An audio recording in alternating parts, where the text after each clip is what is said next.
Hey everybody, it's Tim with Collect Jurassic, back with another news update video. Busy day here, June 1st, first day of Jurassic June. Lots of new cool Jurassic things going on out there in the community, but very exciting reveal today came in the form of new Amber Collection figures. Very exciting stuff. You know, we've had the Jurassic Park Raptor, Ian Malcolm, Blue, Owen, Charlie. Kind of the same figures have been out for a while, but we're finally getting something new to look forward to, and I'm sure you've already guessed it, and that would be Dennis Nedry and Dilophosaurus. We'll go ahead and go over Dennis Nedry first here. Here's the figure itself with all of its accessories, just to get an eyes on everything overall. But you can see he comes with his yellow rain slick from the movie, comes with the base, comes with some accessories like hands, different face, see the Barbasol can, which we'll get into later. But overall, I think the figure looks really nice. It's got the same sort of articulation as Malcolm with that mid-chest hinge, as well as the arms and the legs. The arms look a little weird on the elbows, but at least it's all yellow, so it kind of blends together. But I really want to get into the accessories because that's what's really exciting about this figure. First off, it's the Barbasol can, which is just a really iconic piece of the Jurassic franchise. We all know what that can is. It's the shaving cream can given to Nedry by Dotson, which inside, even in the toy form, has the embryos inside of it. So I don't know how Mattel did it, but they've managed to shrink this accessory down to the 6-inch size, and it looks awesome. It's got the Barbasol artwork on the can itself, and then when you open it up, you can see that little holder for embryos in a miniature size. So these are just kind of, press photos. So I'm anxious to see what this looks like in the finished production piece, to see if it's actually, this detailed and this nicely executed. But hopefully it lands somewhere here in the middle. But it looks really nice. And you can already see the detail in the figure behind it. It's really nice. I can see a little zipper and everything. But yeah, detail on this figure is just really nice. Another thing that you get with this figure accessory-wise is the swappable head. And this head is the swappable one with Venom on it, so you can see Nedry grimacing in pain as he's struck in the face with Dilophosaurus venom.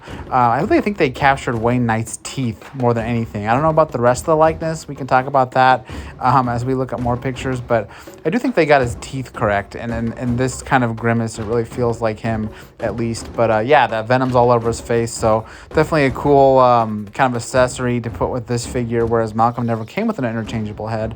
But Nedry comes with the interchangeable head. He also comes with interchangeable hands too, which I imagine are for, holding the crowd can or putting his hands up in defense of the Dilophosaurus. So yeah, just the hands and the head for him and the crowd can.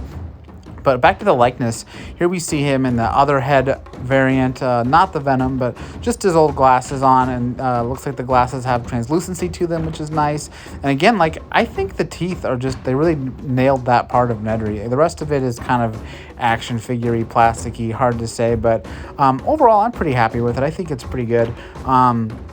And again, these are just press shots, so really need to wait to see the final figure. Like in Owen's case, I think the final figure looked even better than these photos as far as likeness goes.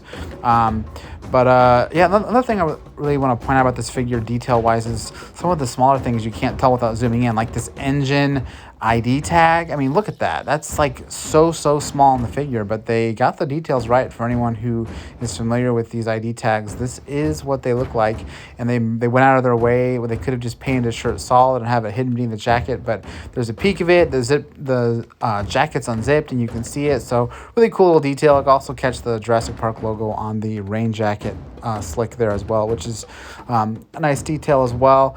This is another shot of the accessories. So yeah, it looks like the hands are for sort of just neutral poses, not holding, and then of course you have the face covered in venom, in extreme pain. So yeah, interesting they went ahead and included an extra head, because like I said, for Malcolm and then for Owen, they had one head apiece and they had minimal accessories. So Nedry really gets hooked up here with an extra head, and that crowd can prop, which is just a really cool accessory here. So this figure, obviously is going to be probably the same price as the other figures at $24.99, at least here in the States, and comes with all that stuff, comes with a stand like the other figures. And yeah, I think overall I'm pretty impressed with this. I think it's a was probably our first real accurate Nedry toy we've ever gotten. The Kenner versions were never that accurate, so this one goes a long way toward fixing that. And like the Amber collection, I think it's a good balance of sort of a collector's series, but still feeling very toyified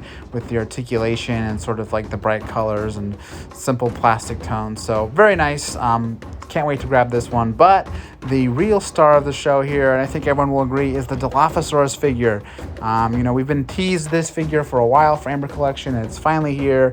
And I really think it looks great. I mean, it's awesome, and it comes with so much awesome stuff, which we'll get into that. But the figure itself, with the stand, everything you can see here, finally here. It does look like it's a little bit smaller than the Raptors, which would make sense. I mean, in the movie, it was smaller than the Raptors, so it's a little bit smaller, but you can see he's got the frill, the classic coloring, all that good stuff you'd come to expect from a Jurassic Park Dilophosaurus. No funky, weird colors going on. This is the colors from the movie, which is exactly what we want for our Jurassic Park spitter. So getting into that detail a little bit, we can see that the frill looks great, and the figure also comes with Venom, and this looks like the same kind of plastic Venom piece that came with Mattel's smaller Dilophosaur figures, just scaled up for the Amber Collection. But looks great. You can obviously take it out or put it back in if you want, catch him mid spit.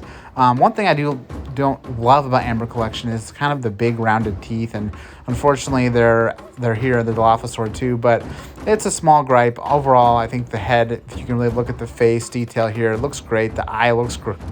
The eye looks great. The patterns around the eye look film accurate, and the frill, of course, looks great too. But yeah, let's talk a little bit about the accessories that came with this. If you didn't catch it in the first picture, here it is now. It's the E-Stock sign, another iconic piece from the movie. I think they're doing a really good job including these sort of really fun iconic accessories for this latest release with the Crowd Can, and now the Dilophosaur, gets the E-Stock sign. So it's got the little Isla Nublar silhouette up there with a picture of the boat to signify that it's for the dock.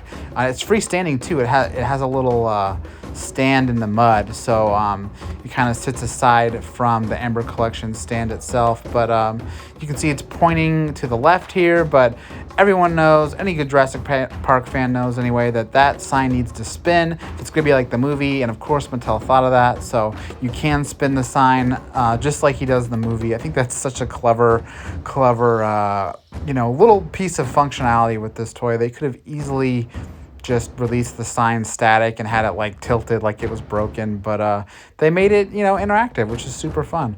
Back to the figure, we can get a nice side silhouette of the Dilophosaur here, so you can see it's kind of lower the ground, not like the Velociraptor. The Velociraptor is big and bulky. This is a little bit smaller, like I mentioned before.